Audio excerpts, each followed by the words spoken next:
But this week's Dragon Gym 2-minute to do is going to be on the frog stretch. So again, this is a great bang for your buck stretch. So just a couple of things that we want to point out again to help you get the most out of it. Right? What you're going to do is take a kneeling position, kind of shift your weight to your hands, and try to spread your knees out as wide as you can. Okay? Now there's a couple of things once you start getting wider you want to watch out for. Similar to the Cossack stretch, we see a lot of people just kind of give up on it and rest here. Right? Not going to quite get the stretch that we want you to get. Keep that back straight, lower back maybe even a little bit of extension, and you can keep working your knees out nice and wide. Now, I might lower my chest, to get a different feeling, different position, but I haven't given up on my back, right? My back is still straight and a little bit of extension. And I'm not really trying to stretch. I'm moving my hips around, trying to find space, if you will, okay? You can play around with 2 feet positions. It's not going to be as consequential. All right? I'm going to work myself back up.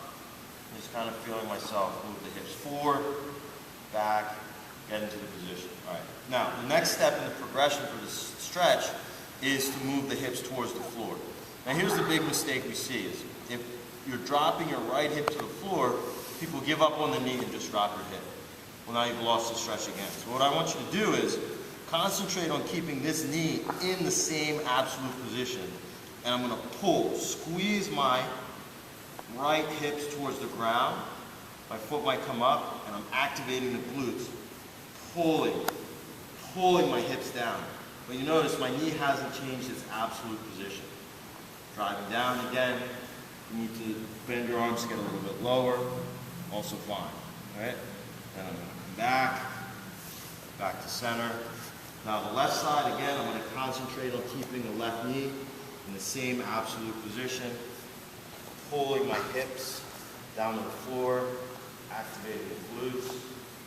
Here, if you need to, you can come lower, back up, and I'm back to here. This is a frog stretch. It's a great first stretch to start working on your splits, right? From there, you might come back to your straddle split or other stretches.